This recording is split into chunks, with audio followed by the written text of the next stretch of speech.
thing, like Quasi suggested. I started following Occupy Wall Street about 6 or 7 months on Twitter and social media before it started. And then I moved to LA and came to the Day of Rage at Olvera Plaza, September 17th, where not a whole lot of people showed up. I was hoping for a larger solidarity movement with Occupy Wall Street, because I'd been kind of boosting their Twitter feed for several months leading up to the occupation. But there was really nothing happening in LA. There didn't really seem to be any organized resistance of any kind, so I went back to my computer at night, again, where I am much more comfortable as opposed to standing in front of people talking, and started blasting Twitter Occupy LA feeds, and met about 15 other people on the internet who were also interested in meeting in Pershing Square and actually starting something for real. But we did quote-unquote general assemblies online for about 4 nights leading up to that. Every night at the same time, trying to get more and more people into this little tiny chat room. And we finally decided that nothing was going to happen as long as we weren't meeting face to face. So like, let's find a spot. We decided on Pershing Square since it was right next to the banking district. And met up face to face for the very first time. There were about 35, 40 people there the very first night. No more people there the first night than are sitting here right now. In fact, probably fewer of us started Occupy Los Angeles. And every single night in between that first night and a week from there, the crowd grew. We went from 40, and then we were 60, and then we were 100, we were 120. And all of a sudden there was all this energy, and we were going to do something. We weren't just going to sit, and we weren't just going to come one day a week, and we weren't going to make it part of our lives. We were going to make it our life. This was going to be what we did for months, for however long it took. So we decided October 1st, we had a big, actually the very first night we had people who came and they wanted to camp that night. And they were ready. They come up from San Diego and they had their tents. So they did a couple dry runs at a couple different places to like see what the police response was going to be. And we we had an argument. We had a conflict. Are we gonna occupy the banks? Are we gonna try to make these people give a shit about what's going on around them? And through we didn't even have consensus at that point. We voted. Majority rule, believe it or not. We still had not even implemented GA process. And the very first day, October 1st, which is when we decided we wanted to do it as quickly as possible to give as much boost to the signal from Wall Street as possible, we marched, and there were 2,000 people who marched from Pershing Square to here the very first day, and it was a swarm. We didn't know what to do. The 100 of us who had organized things and had tried to get porta potties and a food tent and everything set up for everyone, had no idea what to do. We were totally flummoxed, and everything sort of just exploded from there. I think that sort of explosive energy is what everyone is always looking for when they show up to a protest. The sense that there's this possibility that all of a sudden everything's going to change, and we're going to do something that no one's ever done before. And I think that's the kind of energy we need to recapture if we're ever going to do anything beyond showing up and feeling good about each other and meeting each other and showing each other the signs that we all agree about. I don't know how to get there again. I think on some level, the fact that we've done it once has given us all a lot of baggage, both with each other and amongst inside ourselves. I know that I get scared and anxious every time I come to City Hall, even if it's not for an Occupy event. I know that I get scared and anxious every time I come and I talk to other activists, because I'm afraid that what we're going to end up doing is just saying bye at the end of the conversation and not keep on doing something. Because the frank truth is that we are out of time. Time is up. Time was up 3 years ago. Time was up 15 years ago for the kind of action and the kind of buy-in that we need, not just from ourselves, but from our friends and from our people, like people who have jobs who can't be here right now. We need like wholehearted buy-in from those people, even if they can't make it, and we don't have it. We just don't have it.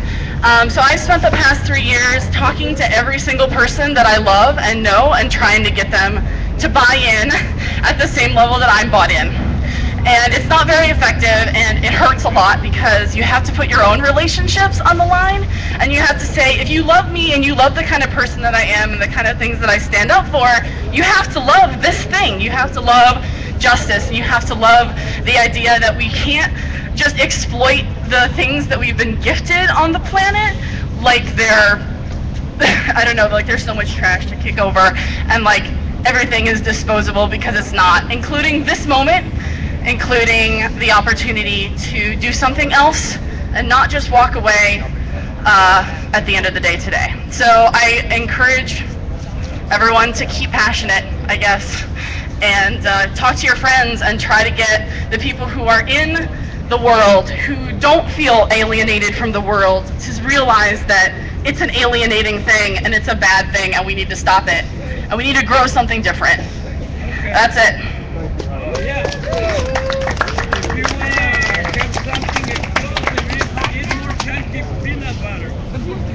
I'm going to ask Julie Levine to be this is a panel. No, you're not. No, this is a panel.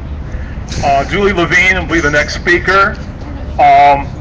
And I just want to say that vibes-wise, that again, I appreciate the efforts of the organizers to make this a free space where a lot of different people from Occupy could come together on a positive note.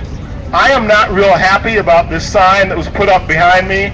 This is part of the destructive individualism, in my opinion, that has torn Occupy apart and made it less relevant to large numbers of people than it has ever been. And at this point, part of what we need is we need to be able to create free space where people can come. If you have a beef with someone or you don't like their politics or what have you, you have many other venues where you can deal with that. But we need some free space where we can actually connect with each other, where we are not bashing and tearing each other down, but in fact, looking at how can we build a viable, broad movement again.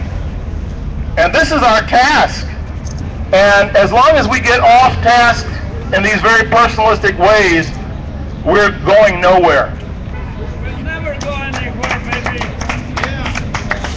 Hey, it's really good to see a lot of people that I know and love and have worked together side by side. That's a beautiful thing. Many of us are still working together. As Quasi mentioned, been involved, I guess, since September 17th when we had that protest, and then I believe I went to Ethiopian dinner, but I got called back. Man, you've got to see what they're doing in this General Assembly, and that was the most amazing meeting, and we kind of all realized things were transforming. We'd been activists for all our lives, but suddenly there was a movement that we didn't need to lead, because the leaders were everybody, transparently, horizontally, and they were young people. So we could provide support based on whatever experience we had had or whatever base we might have. But we felt like the movement had come, and we were so excited to see that stand here in LA, not only in solidarity with Occupy Wall Street, but in solidarity with people's struggles around the world and uprisings, standing up to the corporate state and saying, no, it's got to be people. And that was really a revolutionary sentiment, and the powers that be had every reason to want to tear that down. And they played a role in it, but then of course so did we. So Occupy LA, I was involved in a lot of things: facilitation, action committee, legal committee, I was a legal observer, etc. You know, I was a part of it. My tent was over here. You know, I cared. I really wanted to build. Many of us had been part of the MLK Coalition for Jobs, Justice, and Peace. People who'd worked together for a long time. It was an urban coalition, putting jobs first, justice first, and really drawing the link to wars and imperialism. And so it was natural for us to do the Occupy the Hood, because we realized we did need to take the struggle to the streets. But the thing that never happened within Occupy LA is that we really never engaged key issues that are needed to build a movement of this kind. We never engaged the issue of class differences. We never really engaged the issue of race. And because we didn't do that, ultimately things broke down. People felt that their voices were not respected. Women, myself included, felt that their voices were not appreciated. Sometimes we were dealt with things like harassment, abuse. One time I got smacked with a cane as I was facilitating a General Assembly. There are people here today that take sides and say that person should be here and that I should not be here. Those kinds of things where you don't feel safe as a woman, where you don't feel safe, that doesn't create an environment where you can build a true anti-imperialist struggle. If we're going to build, we need to know who the enemy is. And we need to unify, not find 30 reasons to divide and 50 people to call plants. There are plants out there, but it's certainly not a majority of people. So I think that what's important, and Quasi spoke to this as well, is carrying the struggle forward. Some people are doing it here. Myself, I'm working with Stop LAPD Spying, with the anti-drone campaign. I'm working with the anti-fracking movement, with Food and Water Watch. I show up for the police brutality marches because it's just horrible what's going on with the police abuse, particularly of black and brown brothers and sisters. Excuse me. I'm really almost done. And we also work with young people in the high schools with the Topanga Peace Alliance on an opt-out drive to give students another point of view other than military recruiters and give them alternatives to JROTC and going to war. So I'm really glad to be here today, and I think really the bottom line is the people here that are true activists, which is most of us, are out there on the streets. We see each other, we recognize each other on the streets, and together we were transformed by this movement that's Occupy LA. We know what we shared can never be undone, and we recognize each other, and that's a beautiful thing. Quasi, thank you for inviting.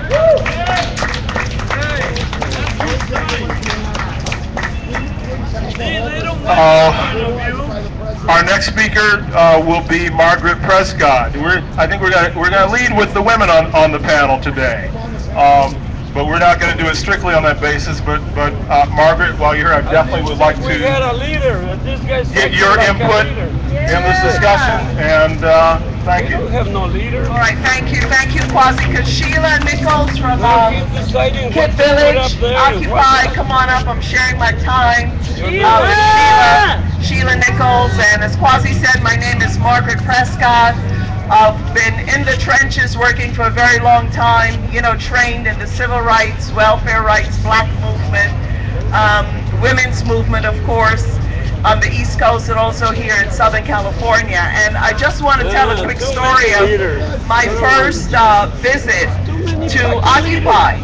I had been part of, along with my colleague Sydney Ross Risden, who's here with the Global Women's Strike, Sydney in the purple shirt, several of us working with grandmothers and mothers who had lost their children unjustly to child welfare. People might not know this, but there's an epidemic going across the country of child welfare agencies basically snatching and putting children up for adoption or in foster care simply because their mothers are poor, because their families are poor. They're called DCFS, which is the Department of Children and Family Services, Give Us Back Our Children.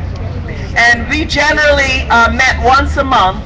Occupy busted out, and we says, you know what, we would like to be there. Why doesn't the DCFS group and the Every Mother is a Working Mother group have our meeting at Occupy? That way we could participate in Occupy.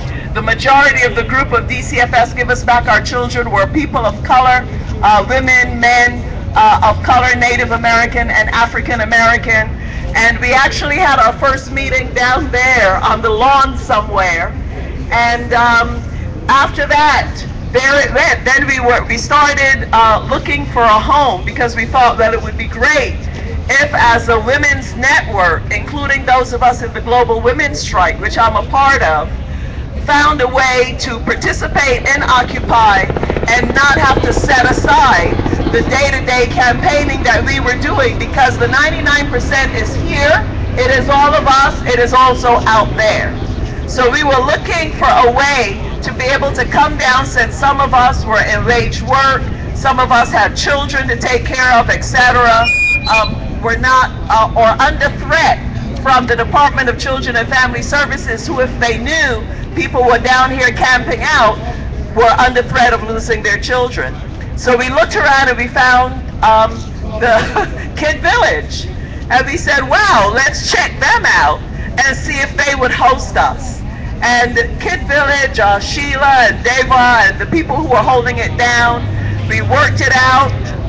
A lot of the folks coming to our meetings had children, so Kid Village was a natural space for us. And they said we could, every Sunday, you could meet up here, we'll have a women's space, we'll have a circle, a speak out, so that everybody who comes by, women and men, could participate in what y'all are doing.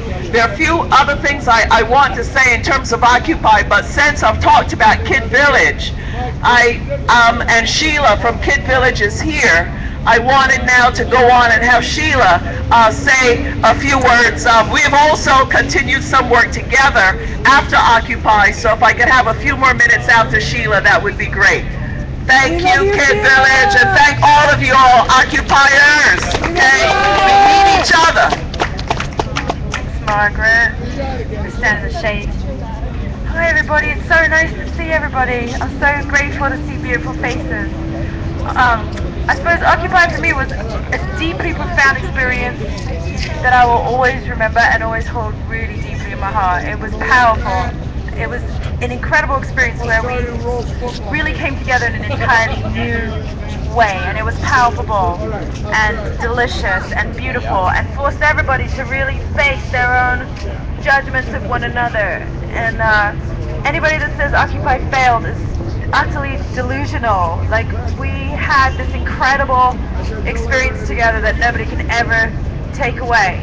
And what we had was a way to participate together and to break down the walls that divide us and to really experience a different kind of oneness that was essentially horizontal. And we failed a bunch of times really trying to make sure that that equality stayed, but we really tried, and that was what brought us all together and kept us all together as well, that constant knowing that the system that we are all enslaved essentially in is broken, it's dying, and we don't have to participate anymore, and that we can come together and create something entirely new, put the ball down, walk away and create something brand new, get out of the reaction and just create something entirely new. And I always look at it like it was a piece of utterly profound cultural performance art that we can always make reference to and always come back to, knowing that the people have the power. They just do. And as long as we continue to practice that. So Kid Village was remarkable. It was a way for children and women to feel safe and participate in the movement. And we became this kind of neighborhood. This entire place was a neighborhood. It was a temporary city. It had all the amenities of a temporary city. And it was lovely. And it created depths of community that I will always treasure and long and hope that we can create again at some point, which I know we will. We're going to all come together and do it again soon. So Margaret, I love how much work you do in the community, how powerful you are, what you bring to all of us. Margaret's just this like amazing gluing factor that really helps hold everything together so much of the time, and she's relentless. She just doesn't stop. This woman is remarkable. So I'm just grateful to see everybody today. I'm really happy to see faces that I haven't seen for a really long time, and I'm going to pass it back to Margaret. Okay. Thank you, Sheila. Kid Village. And Millie is here. Millie was in Kid Village. Look at how tall Millie has gotten since Kid Village. All power to the kids. All power to the children. All power to the 99%. Okay. Yeah. Trying to get out of the sun here. And I'm a media person. You would think I'd know not to stand in front of the sun, right? There isn't enough time. People have talked about all of the work that I do. I work locally, nationally, and also internationally. One of the strengths of Occupy is that the all power to the 99% meant a lot to those of us who were working in different movements, you know, on many, many different fronts, from poverty to civil rights to environmental movement to women's rights to anti-colonialism, anti-imperialism across the board. And it was really wonderful to be part of it. I'm really proud to have been part of Occupy, and I'm also really proud that the oldest person who was arrested when Occupy was closed down, Ruth Sarnoff, is here today. Where's Ruth? We love you, Ruth! Ruth has been relentless working with Carlos with Occupy foreclosures. They're some of the hardest working activists around in LA. Thank you, Ruth Sarnoff. At 79 years old, was arrested the night that they shut Occupy down. Okay, we have to remember and honor our elders when they are still with us. I do want to say something that was a problem in the Occupy movement. You know, a lot of us, when I invited Danny Glover to come to speak to Occupy, and he said, we can't be weekend warriors. He said, we've got to continue the struggle. We've got to keep it up, whatever happens with Occupy. And this is a problem that a lot of us who are doing ongoing work, whether it's for welfare rights or fighting to get our children back from DCFS or trying to, you know, save the planet with what's going on. I wanted to come out and do this because you all know what this means now. Give them Ferguson. Those of us who are of African descent and who have to worry day in and day out that when our children leave the house, we don't know if they're going to come back in one piece just for walking while black, shopping while black, driving while black or brown, or any of that kind of stuff. And I'm really delighted to see that at least some of it is now coming out in the mainstream media, because when we used to talk about it, you know, they would say, you black folks are just too damn paranoid, right? You know, you just got a persecution complex. You know, you just want to act like you're victims. But when you saw the brother who was trying to get his driver's license out of the car, and immediately he was shot before he even had a chance to do it, and he's lying on the ground saying, why did you shoot me, sir? That gives you some sense of what we have to live with day in and day out. It affects our health, it affects our stress levels, and if you're a woman on top of it, domestic violence, poverty, and everything else, there's a lot to deal with. And one of the problems we found is that there were a lot of folks who showed up at Occupy who got into a kind of a self-indulgence. Excuse me, don't tar and feather me when I leave here because I'm saying that. But, you know, it became this really individualistic kind of thing, and not really looking at how am I building power for people over in East LA? How am I building power for people down in South LA? How am I building power for the women who are getting the shit beat out of them in their homes and are losing their children as a result? How are we going to make change if we're not beginning from the bottom up? If we just like to hang around and have a good time, listen, I love to hang around and have a good time. Nothing I love better than a good party, all right?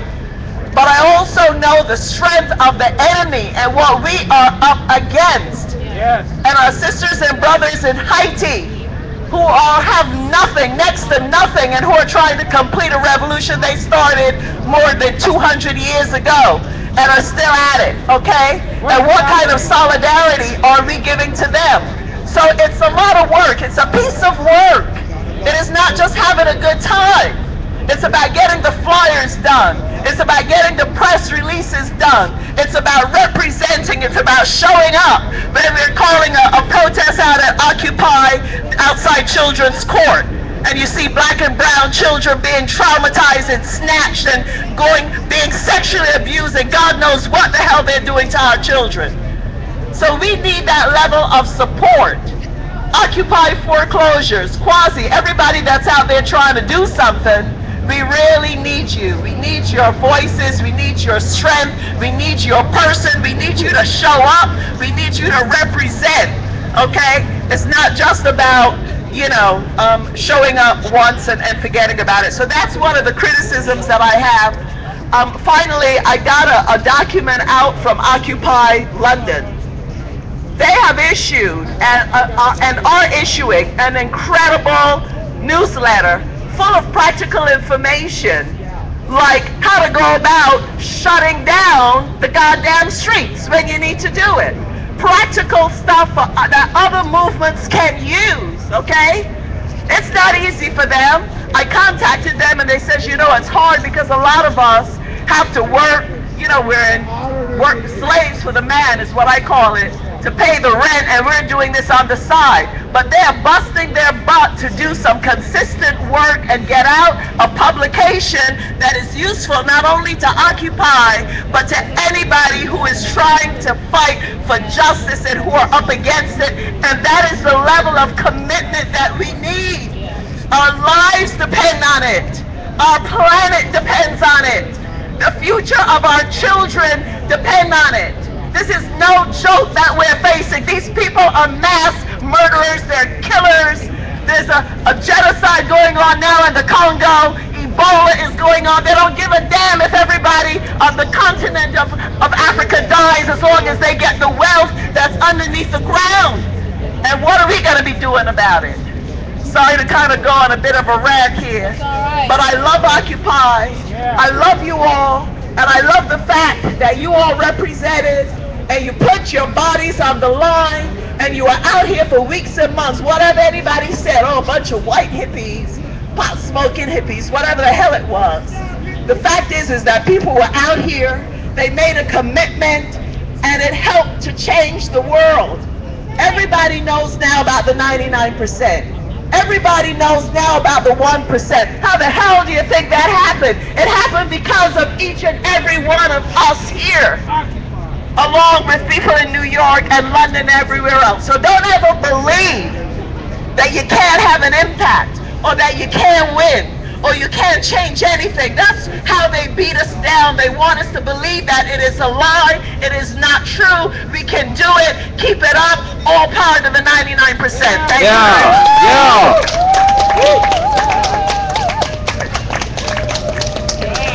Yeah, thank you, Margaret. Thank you. Actually, Carlos, where's Carlos? Where is Carlos? Any chat? No. A little bit. Let me see. I shouldn't have to introduce Carlos to anybody here. Carlos is the man Hi, Ray. who formed the We got committee a guest streamer today. I'm going to be talking to you guys. dealing with homeowners and foreclosures Hey, Resist. for Occupy. Hey, What now. became Love you guys. Occupy Fights Foreclosures. So we're doing a panel And on the proof is in the what pudding worked about on Occupy, this. what didn't work about Occupy, And Carlos how are we moving forward, and what work are we is doing now. typical of every So I'm single on the person panel. I'll who be I speaking asked in to a little speak bit. So I've here got for my this little panel brother Marcos, today. who's right here streaming. 3 years I'm going to hand it back to later, Marcos. Thanks, Marcos.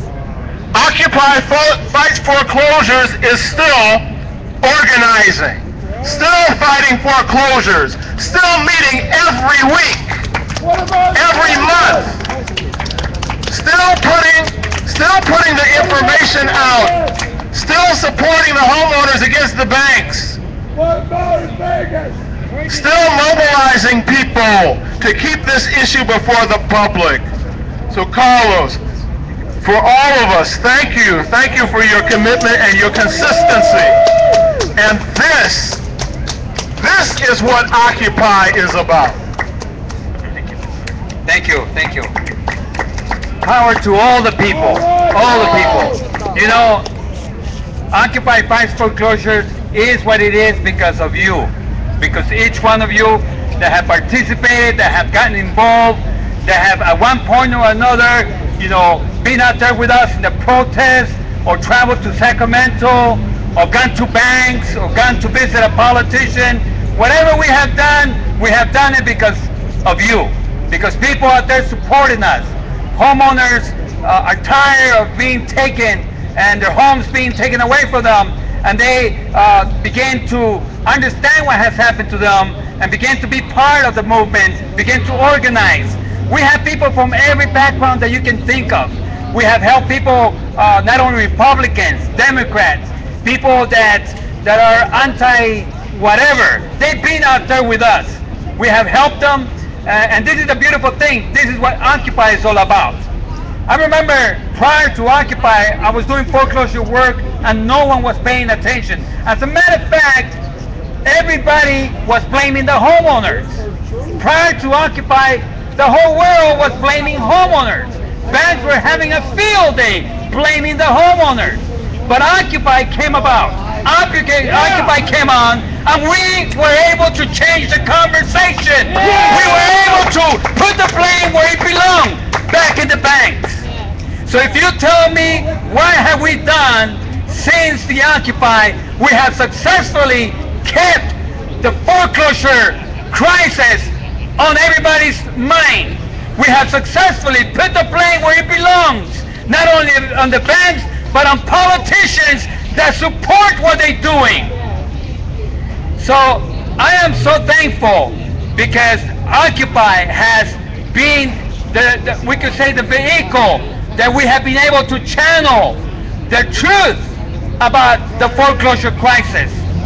Since organizing and participating with the Occupy movement, I'm going to tell you that we have successfully touched literally millions of families. One of the greatest actions that Occupy Fights Foreclosures, with the help of Occupy LA, was able to do was when they were about to change the Homeowners Bill of Rights. There was a vote, there was the key vote, that was Senator Calderon, that refused to vote for the bill that was going to affect millions of families.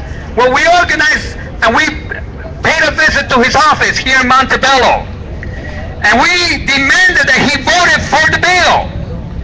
And of course, as you know, he was retiring and he has been under a lot of investigations.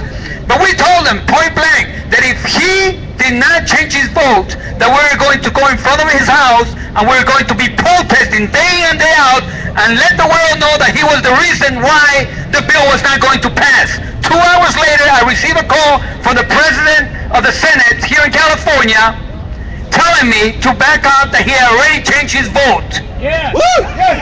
This is the power of the people. Yeah. This is the power of the people. So our response to him was, we're willing to back off, but I want to see the bill before it is signed, because we don't want a watered down bill. So we are going to drive to Sacramento the day before, and we want to read the bill before it is even introduced and voted on. So we did that, and it was a good bill. And that affected millions of families across California.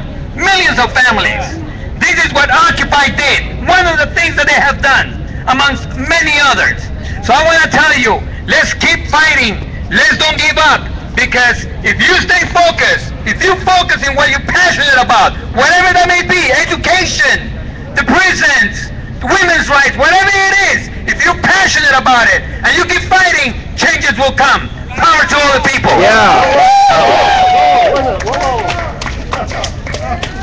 Not quite yet, Carlos. What is happening on Halloween? Oh, well, this is good. Thank you. Halloween night, the ghost of Wall Street. We know the nightmares that Wall Street has brought upon our people.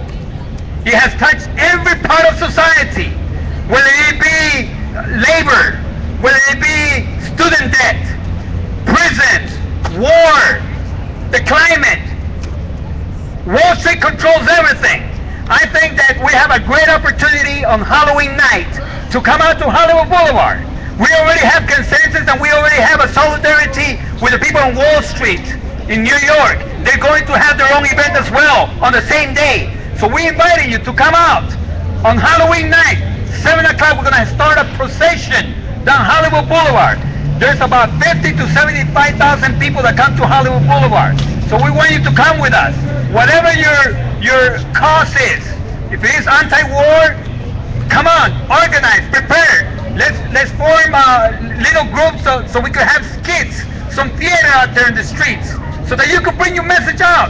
This is what Wall Street is doing to us, the nightmares that they bring upon us. Thank you. Yeah, and occupiers, you all over there by the tree, and you all right here by the mic. Halloween night. Let's all show up, every single one of us. We can combine fun and costumes with political action, Occupy style. Let's show it. Let's show it on Halloween. Hollywood and Vine. At what time? At 7 p.m. on Halloween night. The procession starts at 7. However, we want people to start assembling on the corner of Sunset and Vine from 5 o'clock to 6:30. And we're going to have music. We're going to have, poets are going to be up there. It's going to be tremendous. We're going to have face painting, so come out.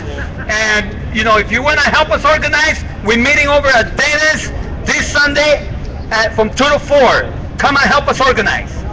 Bring your kids, bring your mother, bring your friends and your family and your co-workers, bring your comrades. Halloween night, let's do it Occupy style. Thank you again, Carlos. Our next speaker is going to be Mark Lippman. Mark Lippman, who is active in particular out in the Venice area, who's been a cultural activist as well as a political organizer, a poet as well as an artist, and who is so serious, like I said, he was almost the very last person dragged out of this park. They had to pull him down out of that tree number 24, on the night of the eviction, and he was up there tied so tight.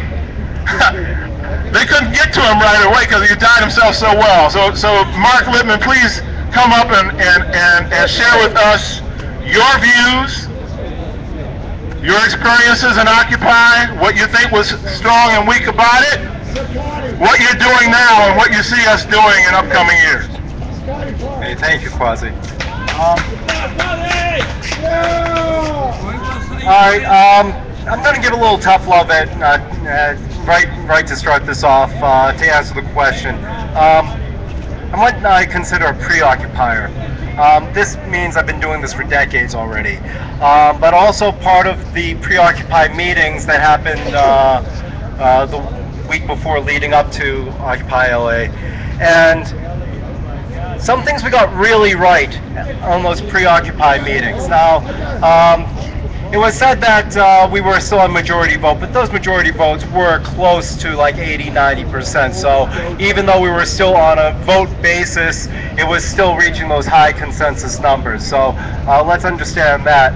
And what we got right there was what we defined the problem. The problem was the entire system. And the system, and no one has mentioned this word yet, the system of capitalism. The economic system that tied all of our problems together, whether it be environmental disaster, whether it be foreclosures, whether it be child poverty, whether it be anything you can imagine, it was all tied together by the economic system that pits person against person, profit before people, and that's what we decided that we were going to fight like hell for to overturn. And so we got it right. We understood from the very beginning, and we set this up so that we could win. Then we started to occupy, and I'll mention the top 3 things that, we did some wonderful things that a lot of people have enumerated on, but I'd like to mention the top 3 things that I think that we got wrong so that we can think about this to move forward. Number 1, we stopped at the front door. We didn't take over City Hall itself. That, I think, was a major tactical failure on our part, that we did not go in and take over City Hall and take over their offices and have a real type of takeover like they did in Wisconsin the months prior. And that's something that defined our limits of where we would go. And that, from there, it went downhill. Number 2, one of the big things, and much love, much respect to those involved with this, but the Free the Weed campaign took over our messaging and gave power to all the detractors who wanted to demonize us and call us druggies and all this stuff, and took away that massive public support that we had from the very beginning. Those first few weeks, everyone, we had something like 90% of the country was behind Occupy, and then here comes the weed. and all the pictures on the news of people lighting up. And then our support went away. And number three, the biggest thing that I think that was to our downfall was we didn't show respect to each other and to the movement. A lot of people who just wanted to get attention for themselves or for whatever they were doing forgot why we were here, and the entire system of what we were going after to overturn capitalism is what we were coming here for. And then people want to get attention, and they're going to disturb and disrupt and bust up because I can.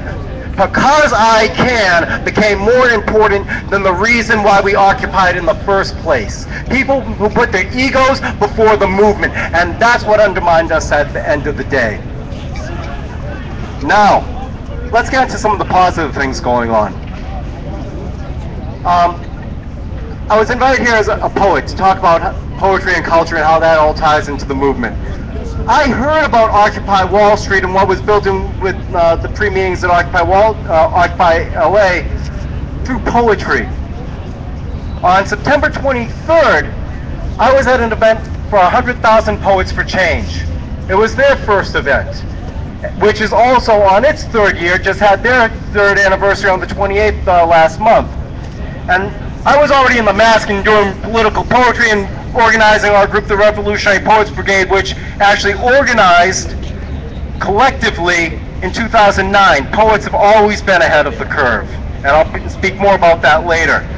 And on that, at that night, at that event, I heard about the meetings happening to set up Occupy LA. Next day I show up, the rest is history. This became the movement. And poets, going back into history to the very first poet that I can remember, Homer, wrote about the atrocities of war. And since then we've got Rocky Dalton, we've got Federico Garcia Lorca, we've got Pablo Neruda, we have Lawrence Ferlinghetti, we have today our current poet, Muhammad al-Ajami, who was arrested and thrown into jail for 30 years in Qatar for writing a poem supporting the uprising in Tunisia. Poets have always spoken up and given us the courage to think for ourselves and take action. Writing a poem is your first line of defense against fascism, because that's exercising not only your freedom of speech, but your freedom to be heard and read by millions of people around the world to inspire others to take action as well. Poetry is on the front line of every battle that you're going to find out there. And the work that we're doing with the Revolutionary Poets Brigade, that's the main group that I'm working with for poetry. Right now, like I said, we formed in 2009. We have today 7 chapters around the world.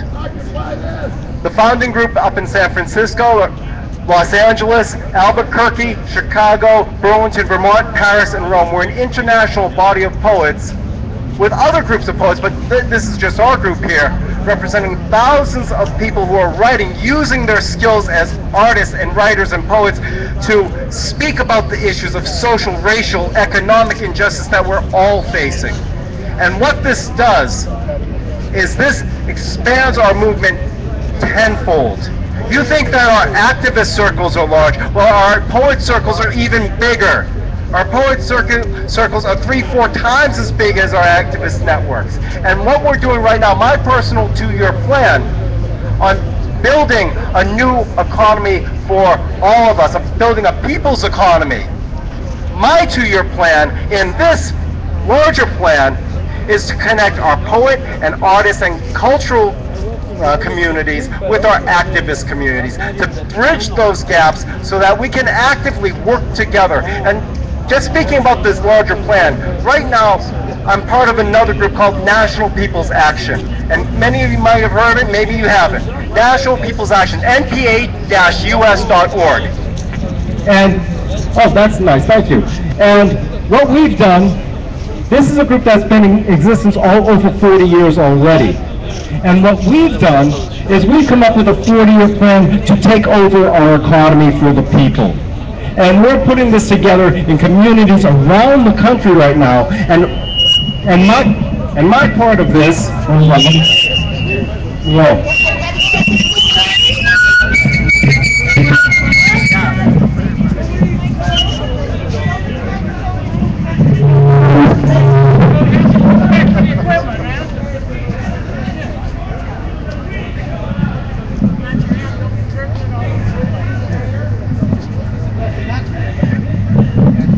all right, so some of the work that we're doing is building a 40-year plan to building a new economy.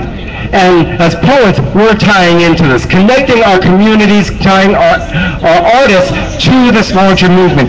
Why? Why are the poets important? Because they speak to groups that, as activists, we never even come in contact with. We're going into every neighborhood, community centers, coffee houses, theaters, and neighborhoods, and engaging with the public in ways that get them to ask their own questions and think for themselves. And then all of a sudden, whoa, they're involved in the movement. And this is how we build power, because we're all about building power. If we're not building power, then we're on a losing streak. So we have to constantly be building our power, looking to our next success. And here's a success right here in Los Angeles that happened just 2 days ago. Our Revolutionary Poets Brigade poet, Luis J. Rodriguez, was just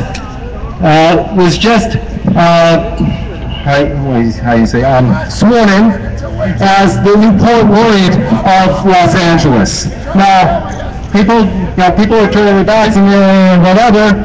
You know what? A poet is leading the way to open up the doors for all of us.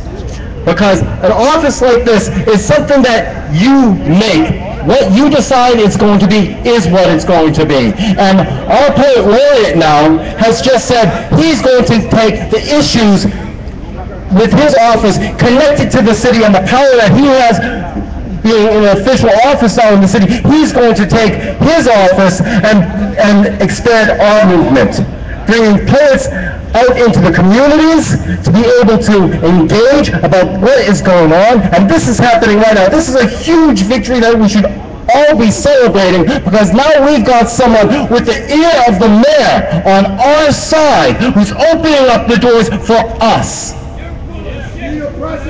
The president did this. And it's up to us. Either we take this opportunity and move forward and win, or we go back to sleep and yell at the sky. We can do that too. As for me, I'm gonna fight, because that's all we've got. We're on a planet that's on a doomsday mission. We've got what? 5-10 years left before global warming takes over this planet, and we have no choice left.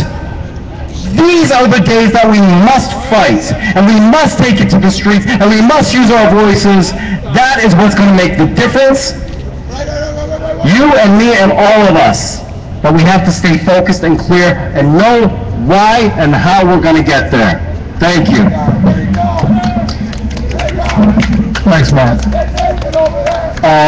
Our next speaker is going to be Patty Beers. We all know Patty. We have all gotten a lot of our information because Patty put it up there for us. She recorded our activities. Nobody else was there to document it. But because of Patty, many actions, many situations that occupiers and community people at large have found themselves in, with the police, with the banks, with the schools, with all kinds of extensions of the 1% and the state. Patty Beers has documented all of that for us and communicated it, in some cases, probably to millions of people. So Patty, please come and share with us your views, your experience, and some of what your work has and continues to be.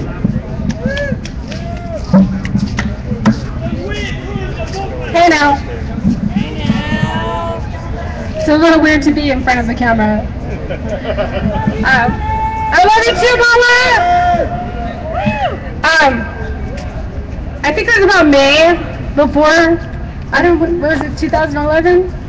Before Occupy Wall Street happened. I heard about an artist friend of mine in Ventura was putting on his Facebook, he was talking about Occupy DC. So these people were going to go to DC and they were going to go with tents and they were going to go with barricades and they were going to occupy the White House. And I'm like, oh my God, it's the revolution. That's so badass. So about every week I would put on my Facebook, Occupy DC, to let people know that this awesome thing was going to happen. I think Occupy Wall Street happened a week before Occupy DC. So I got up early on September 17th and I was watching Global Revolution live stream. And I was hooked, man. And I was so inspired by what Global Revolution was doing. They were running around Manhattan with laptops in their hands, filming whatever was going on. And man, I just love live stream, but it just looks so complicated. It looks so hard. Like, that's not something that I could do. I'm like technically not that great.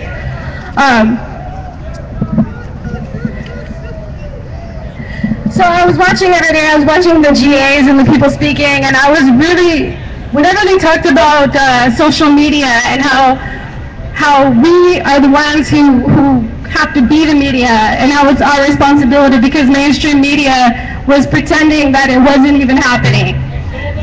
So there were people getting up and talking in front of the group and saying, hey, you gotta tweet, you gotta retweet, you gotta film everything. And I had this little flip camera, and so I was like, I just felt like, yeah, I could do that. I could film stuff, I could tweet stuff. So I started tweeting on September 17th. I spent about 20 hours a day tweeting the Occupy Wall Street hashtag and watching live stream and just trying to let the world know, spamming like every celebrity's Twitter, letting them know that Occupy Wall Street was happening. And then I heard about Occupy LA. We met online on September 20th. For 3 nights we met online at 10 o'clock. And then on September 23rd we met in Pershing Square on the corner by the Metro. And that was awesome. So I was really excited because I felt like we needed a revolution and I thought like Occupy was a revolution. I don't know if it is or isn't, but okay. But there was one thing that someone said. They went on. I was watching the live stream, Occupy Wall Street. They just came back from a march. They didn't know the way they wanted it to, and somebody just got up in front of the GA and said something that just stuck with me since then. Was she said, "This is just practice." And when I look back at Occupy LA, I feel like Occupy LA was just practice. And for me, Occupy was boot camp. It was a learning experience because I'd never been involved with activism before. I was always very interested in politics since I was a child, but I was never active. I just would vote and then I was done because, like, to me, like, voting is like, oh, okay, I voted. Now I don't have any responsibility. I could just, I just gave my power to that other person. So that was what was good about Occupy. It was practice. It was a learning experience. We all learned so much from it. We all met each other. Exactly.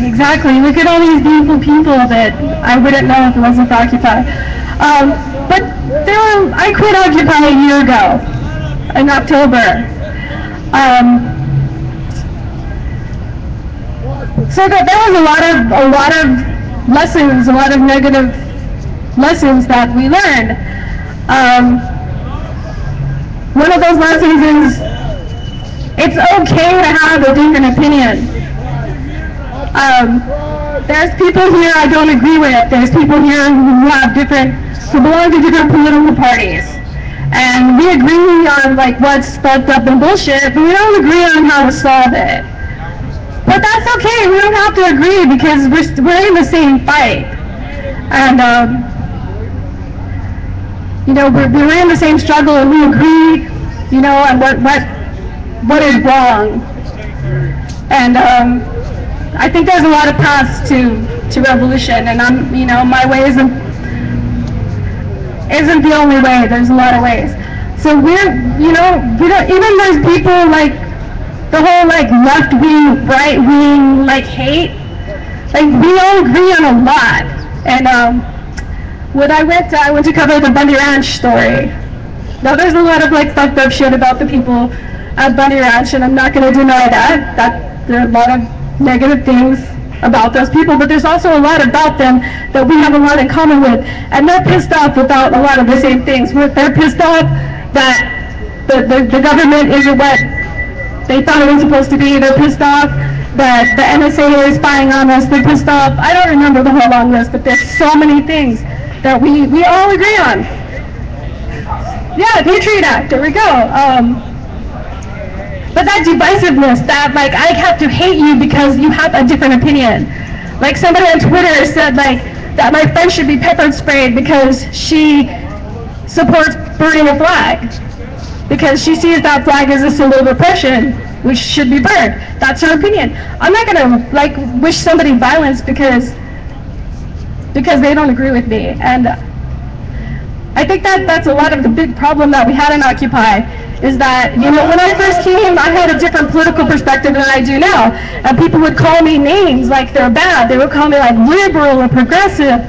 I just didn't know better. Like, I hadn't been educated. Like,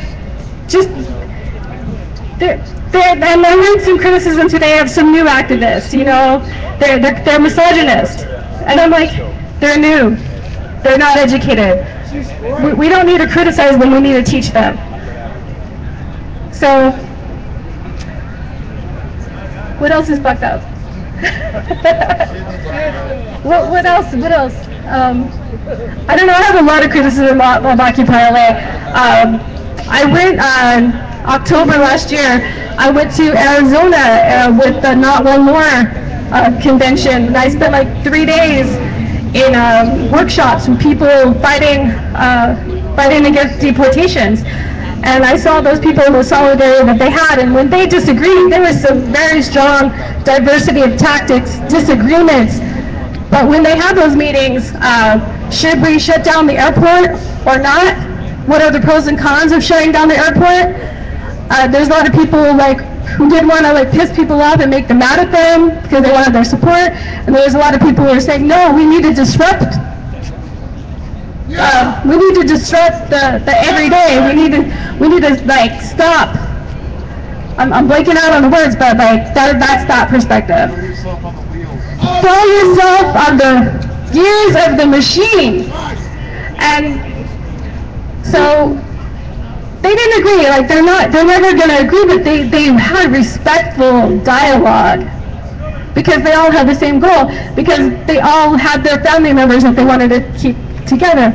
And in the end, that was the most important thing, is keeping these families together. And because they were so united in their goal, they were respectful in their dialogue.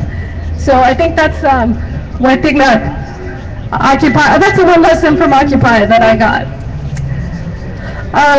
So what do you see for the upcoming period for you? So I think, hey, I'll talk to you later. Okay. So what do you see for the upcoming period? So for the upcoming period, from me, and what is working for me is working with people that I trust and admire and respect and agree with. That's one thing that didn't work with Occupy, is that some of us forced ourselves to work with people that we really couldn't stand. And that caused a lot of problems and a lot of fighting and a lot of ugliness that didn't need to happen. So right now I work in unorganized groups, which I prefer, and I feel more comfortable not being in an organization. I feel more comfortable working with my friends. Sometimes we do something that might be called shadow organizing, where we might help a community organize their event. and we make sure that it's their event, and nobody knows we organized it, nobody knows we helped them, but we'll just go to them privately and say, hey, what do you need, how can I support you, what is your message, what do you want, I have this resource, I have that resource, do you need it, but never like overstepping that balance of like making sure that their voice is amplified. So for me, like, that's something that's always been important to me, is amplifying the voice of the people, amplifying other people's voices. So that's something that I spend most of my days every day doing, is amplifying other people's voices. I work in different media collectives, and do a lot of tweeting and retweeting and just helping people.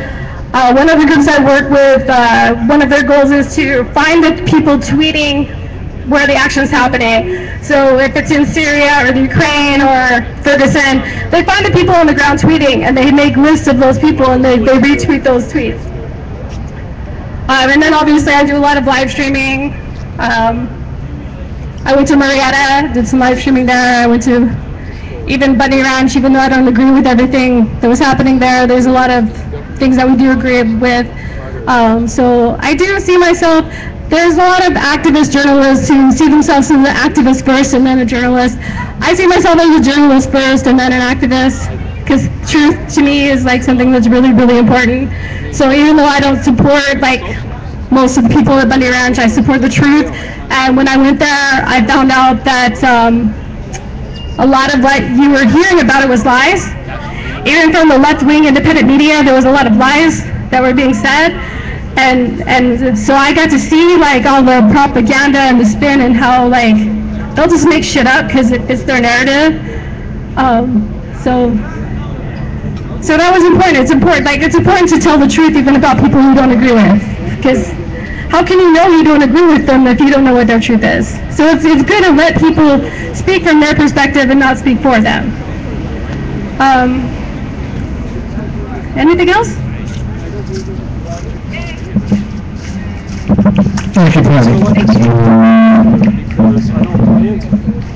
And thank you for encouraging me to be more of an online journalist also. Our next speaker is Alyssa. Who else is going to be in the panel? Alyssa talking. Yay! Okay. I'm sorry. We never use last names. And most of you know Alyssa. You've seen her in the movement, you've seen her around, and I wanted to hear from Alyssa on this same subject. Thank you, Quasi. Hey y'all. So it's really weird to be here. It feels like a high school reunion or something. I guess to me, like, Occupy was practice for a lot of us, especially considering that after they called us dirty hippies and kicked us all out, like, shit didn't get better. It's gotten a lot worse. So I came on September 27th, I think it was, to one of the organizing meetings at Pershing Square. I had just finished grad school. I was going to be a filmmaker and make movies about sex, drugs, and rock and roll, perpetrate all the fear and hate that's fucking up our society right now. And I started to see posts from Occupy Wall Street in my Facebook feed, and I was like, oh my God, they're totally right. Corporations are controlling everything. This is totally fucked up. And then and it was coming from my friends in New York that were actually down, you know, trying to occupy Wall Street.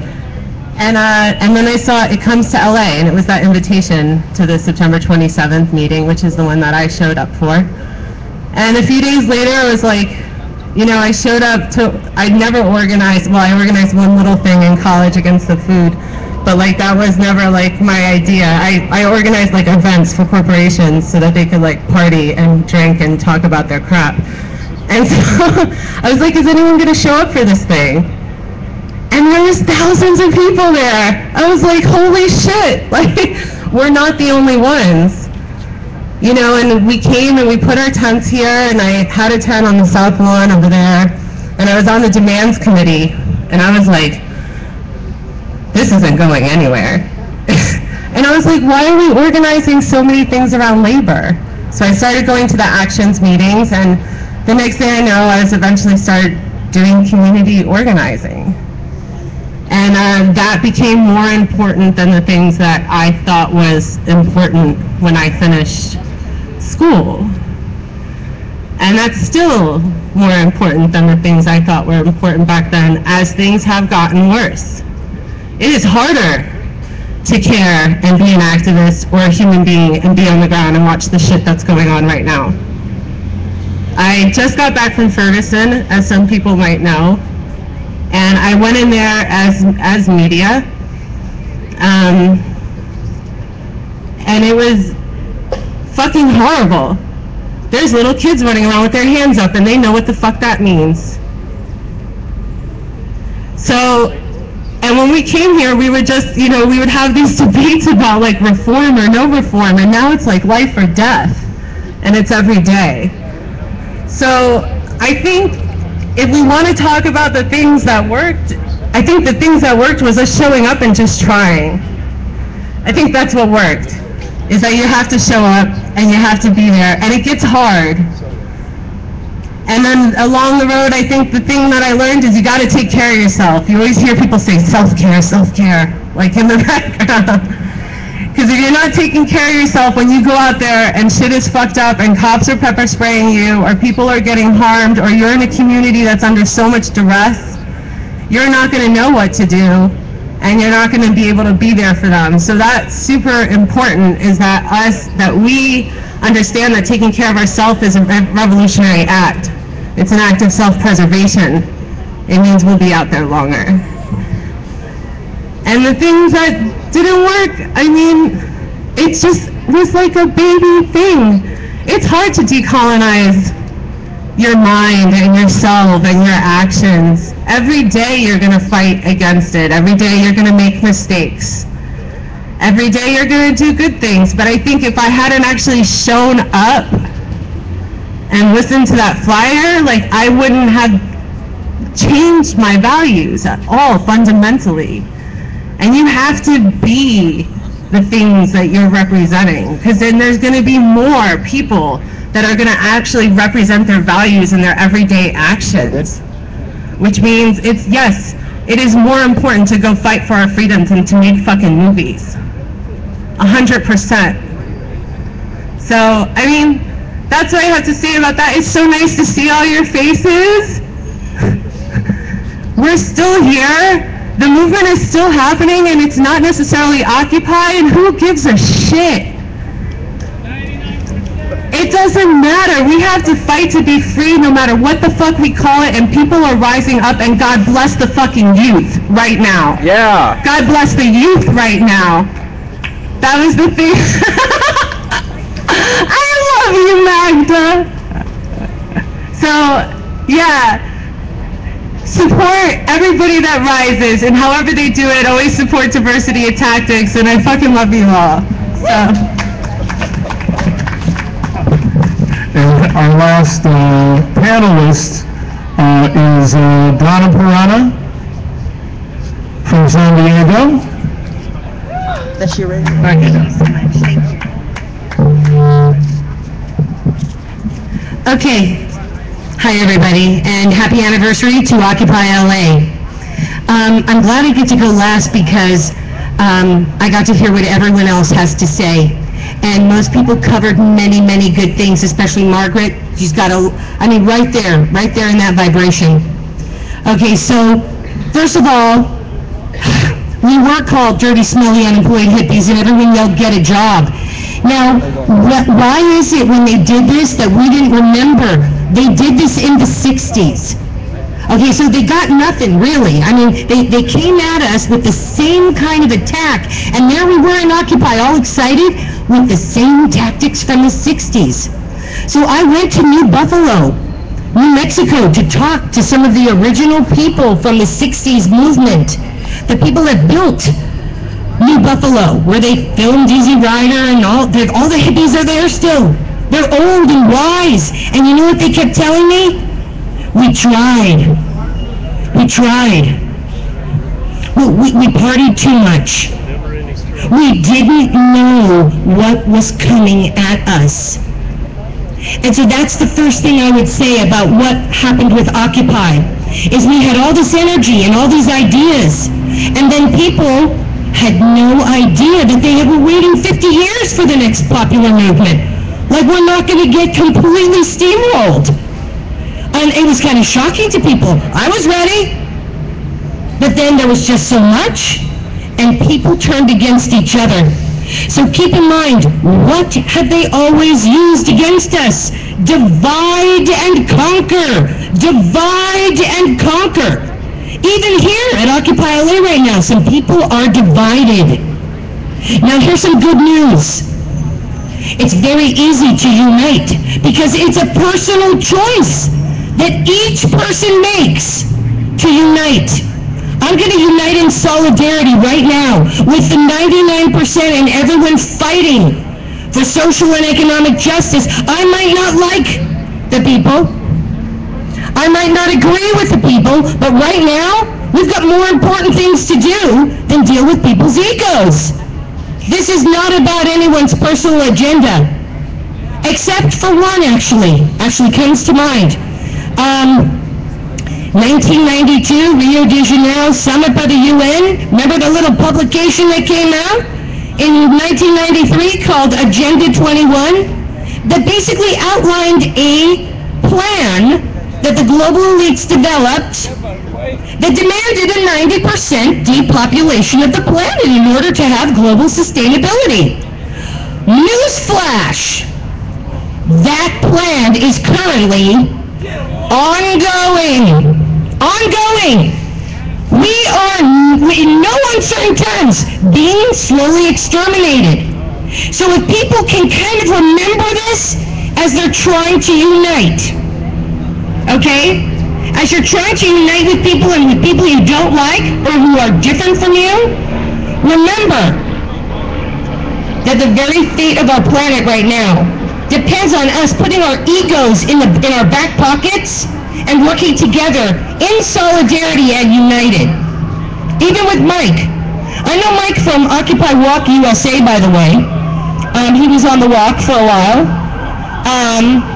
They took all the money! 3 people! Mike, I'm not sure they did that, but Mike, remember you said you weren't going to interrupt me. You said you would. Okay, so anyway, what I guess right now that I saw with our movement is a lot of people who weren't ready, really. They weren't ready to realize that we have got to unite no matter how much everyone's trying to divide us. Because we're always divided. How do we keep falling for this? We cannot divide ourselves. Look, we're still dividing ourselves everywhere we go. And you know, I've been all over the country and a couple places internationally to occupiers. And there's a lot of different groups that are divided on different bases. You've got groups that are divided by age. There's the young people and the old people. You've got people divided by this and that and this and that. You know, you've got Occupy LA kind of divided by pot, actually, which is a strange way to be divided. It took me a while. I tell people that sometimes, there's a pot element, but what? And I'm thinking, you know, if we cannot just stand next to each other in solidarity and act like the 99% and act as a unified whole, even though we're not unified as a whole. People are diverse, and that is the key to our survival. I'm an anthropologist. Well, I'm actually a homeless anthropologist right now, but this is one thing I know. At one point, all the people came from the same place, and we all came from the same thing. We're all one family. I have type O blood. There's only one place it comes from, Africa. So my ancestors are from Africa, but you could tell that just by looking at me. You see, we are all one family, and no matter how far we've walked away from where we've come, we have got to get our shit together right now, because this is not a test. We are being exterminated in every way, shape, or form. And we have got to fight as a unified whole. None of this petty bickering matters. It doesn't matter if you like this person or you don't like this person. We have got to stand as one. Now that is a personal choice, so this is very, very good news. Each of you today can make the choice to be united with everyone. There's nothing else stopping you. You make the choice. I am united right now in solidarity with every human on this planet that is fighting for justice and equality. And we're going to do this time. Because we're connected by the internet. Now, we don't have much time because they're even limiting that. We actually do have a little bit of sense of urgency here. So when we came to Occupy, what did we learn? We learned how to set up a city overnight. And then we tried to learn to live with each other. We learned a lot of things that we're probably going to need to learn in the future. But we learned to take care of each other. We learned to look out for each other. But what we didn't learn is how to stay united. And that doesn't mean you agree with everything and anyone's saying. For God's sakes, if we're ever all together in one place, standing united, don't you dare start talking to the person next to you. Because if you start a disagreement and the fight breaks out, there goes the revolution. I mean, doesn't it sound so stupid? It sounds so stupid. How do people fall for this divide and conquer stuff every single time? Every single time. There is no division. We are one. We are an energetic life being on a planet made of energy, in a solar system made of energy. We're made of the same stuff as the stars.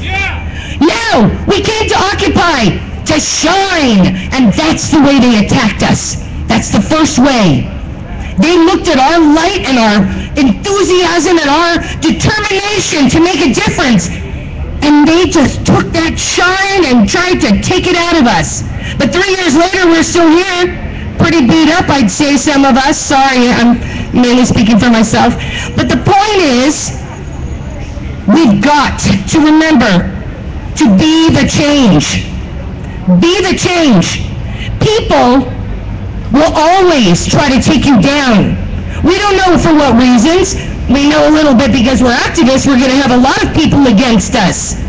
And we should be ready for that, because what it really takes that's going to make this a different type of revolution is love.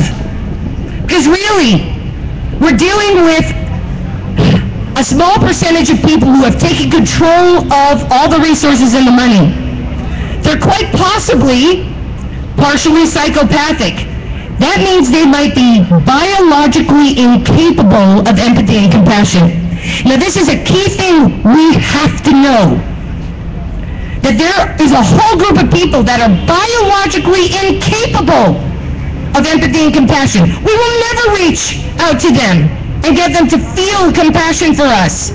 And those people have control of the world. They don't care about us. But they do care that there's too many of us, and that we're all rising up all around the planet, and we're all demanding our freedom and our rights. So now we see the militarized police squeezing us. We see an increase in the kettling of our rights.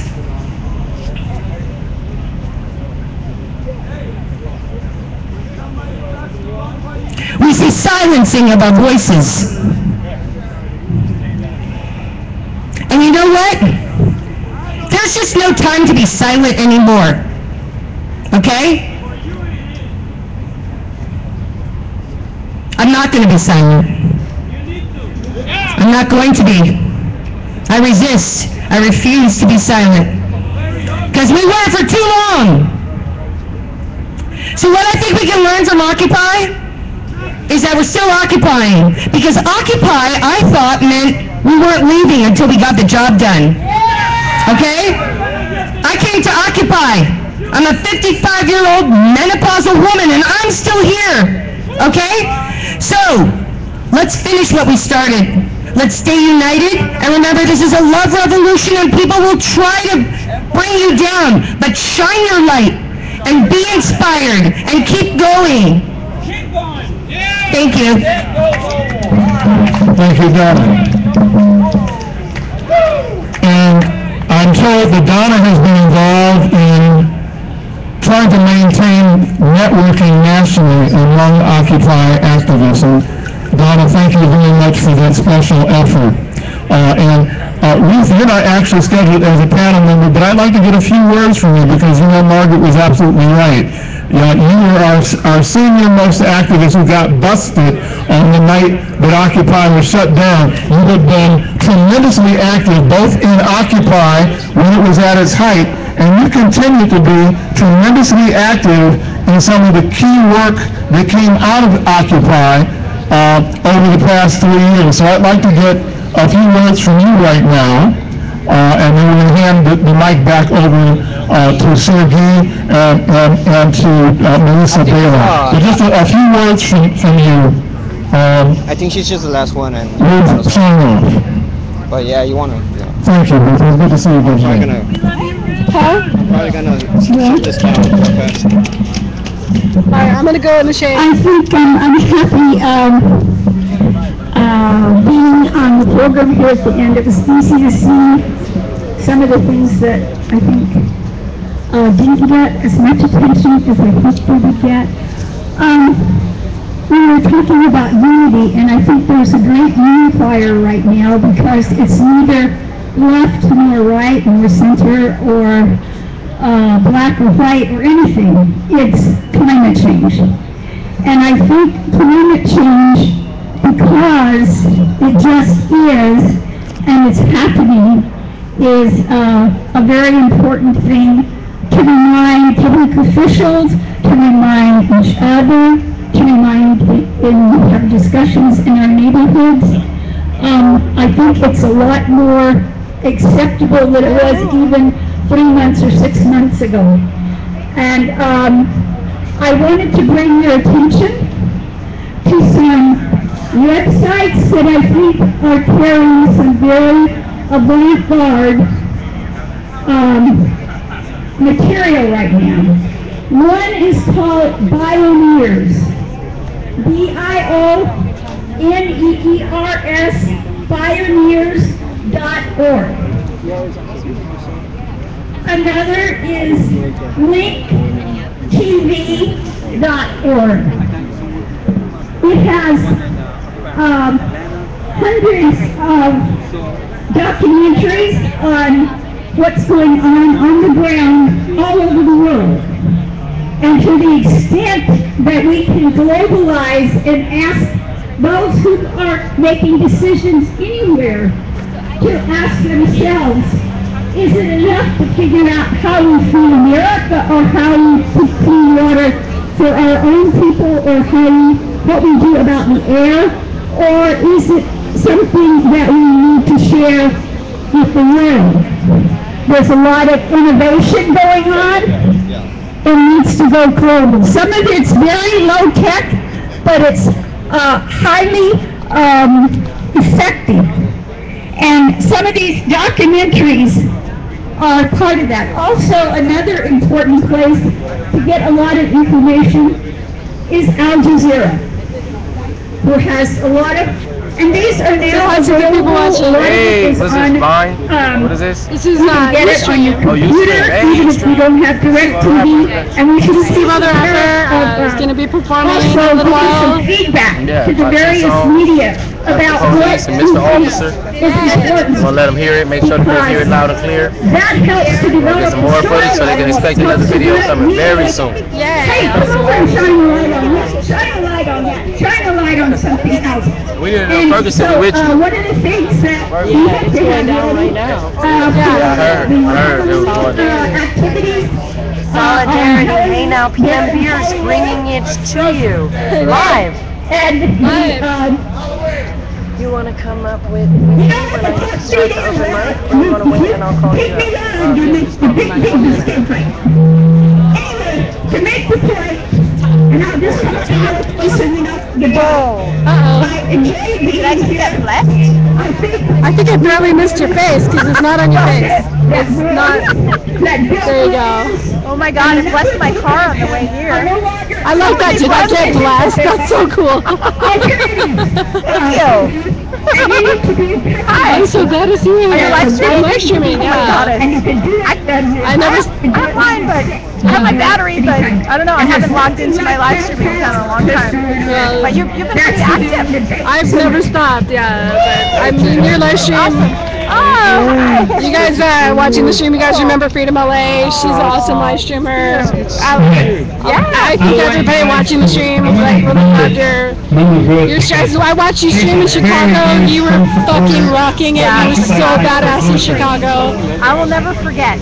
All those marches, I'll never forget. I'm so grateful that I did that. Well, that was brave. That we did that. That was brave, though. I mean, you were right up in there. I remember one time turning around with like 50 cops running behind me. And I saw like all those black belt boys like protecting you and pulling you back and keeping you safe. And it was so beautiful.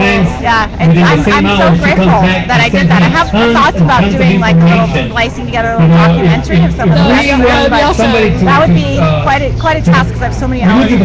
I know. But it's an idea. I have a terabyte. Yeah. I have over a terabyte of footage. Wow. Yeah. Wow. Yeah. And that's not even live footage. That's from my other camera. To be elected, but we know she's the youngest in spirit. Give it up for Ruth. I'm also one of the 292 falsely arrested on November 30th. Anybody else here that was arrested that night? Give it up for yourselves. Let's hear it.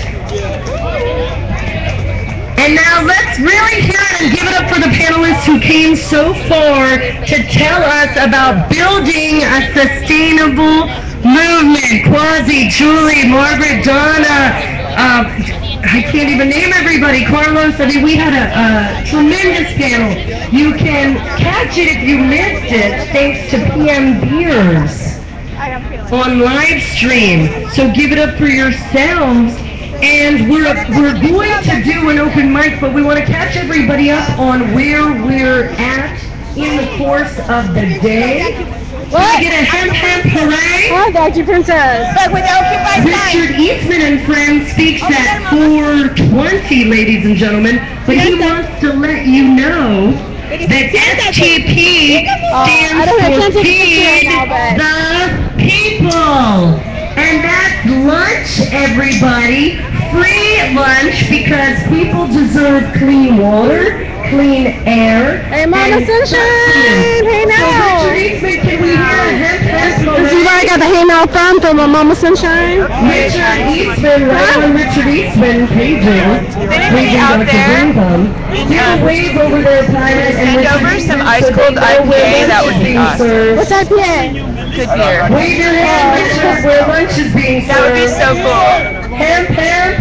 Hooray, right over there, everybody. Spaghetti dinners. Now, you might recognize Richard Eastman for handing out 4 pounds of medical kush with Dennis Perone on Get the Greed Out of Bed Day. We want to clarify we're all entitled to our own opinion. But those of you that might think that cannabis separated our movement, we would like to really love a glass of remind wine. you that the government has been lying to you. I'm glad my speech is over. Yeah. I had no idea what I was going to say, so. You seem like you're nervous. Huh? You seem like you're nervous. I'm not good at public speaking. You're better on the other side of the camera, I guess. I'm so glad you're here. I'm speaking at 420. Dennis Perone sends his love to y'all. We have some free marijuana. On November 4th, we're going to have a lot of free marijuana for the 18th anniversary of medical marijuana right here at City Hall on Election Day. Join Melissa and I, Dennis Perone, as we celebrate the 18th anniversary. We got 99 Rise in the house. I want to thank Occupy America from New York to What does that mean? Alaska to South America. It means money out, people in. Just to me, it means and then the greed and the weed. that there's no constitution. And to restructure the whole thing. One person, one vote, to me, it means that there's no representative. And a lot of you out there are with me. It means when we have the money in there, the people don't have a voice. Because the money is talking, doing all the talking. That's what they're listening to. So it's kind of a 99 Rise is kind of like reforming. Yeah, to get money out of politics, wants to do a constitutional amendment and further federal legislation to get money out of politics. So that the people can start running, so we have representation again. Well, Right. I mean, that's what you want. That you guys are a great organization for getting that done, and that's your goal. But it's not my goal, but you guys are awesome. You're doing great work. I'm gonna get some food. It's multiracial socks, like this one, sharing skits in a fun-loving way to remind you about the trolls on the internet that are also called sock puppets. If you haven't met face-to-face the person that you're exchanging vitriol with on the internet might not actually exist. They might actually be the NSA.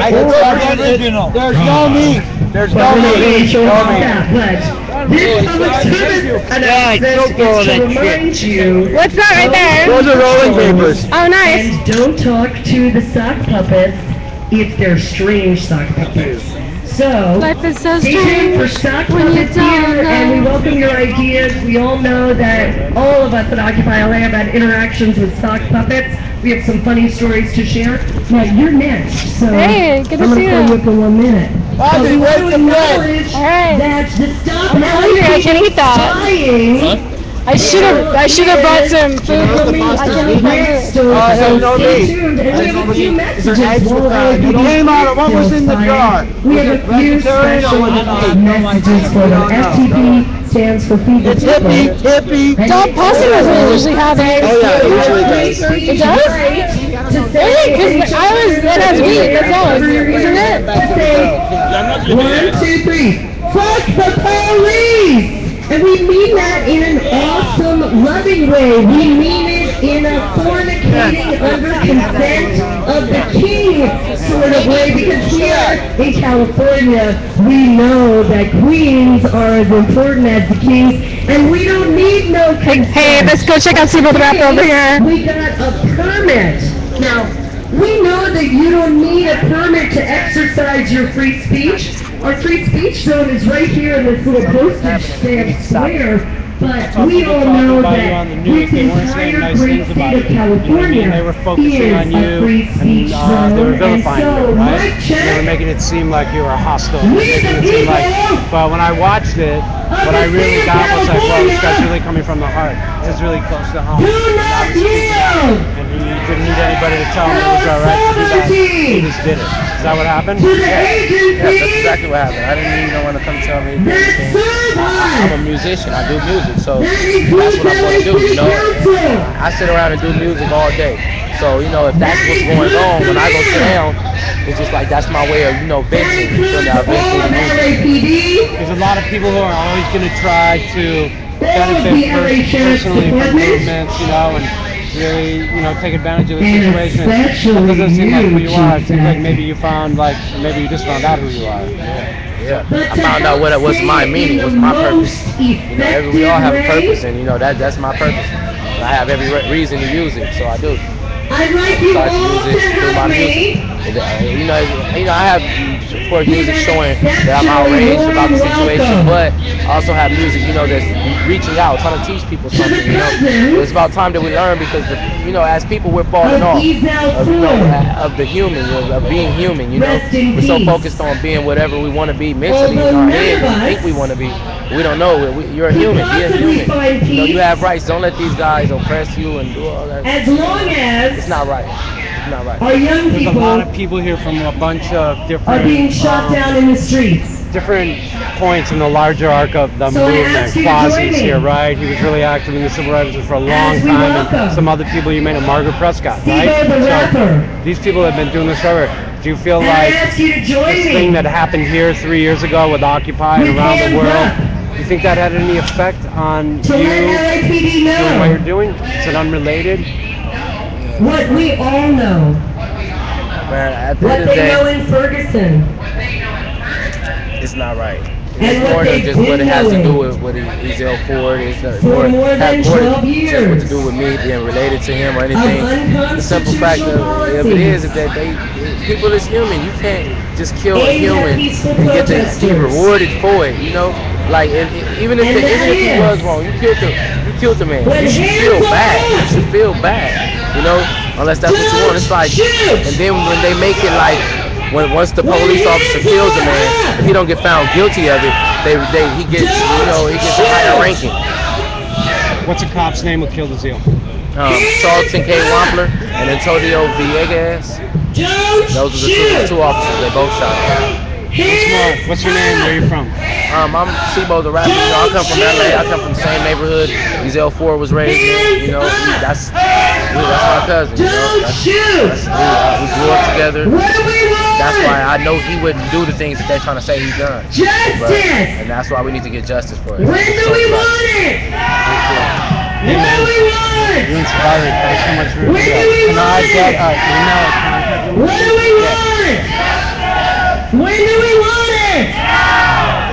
I'd like to ask Thibaut up here and those of you that would like to exercise your right to talk and free speech before we open up the open mic. We'd like to do a hands up. Is he doing an interview? Okay, so we're streaming live. Shout out to Iraq, Global Rev, in solidarity. We've got the Stop LAPD spying panel coming up after the Mr. Officer performance. We've got open mic, so everyone's voice can be heard. We're streaming live on People's Media for the People on livestream.com, as well as PM Beers. Hey now. Shout out to Global Rev, Inner Solidarity to Occupy Central Hong Kong. Give it up for Sibo, the rapper. And would you chalk the outline? You know, I'm glad to be here to speak to you today. But I had a miscarriage, my first pregnancy, due to police brutality here at Occupy LA. My journey for justice began in December of 2011. And I'm pleased to hear that we finally have the names of the officers that shot Ezel.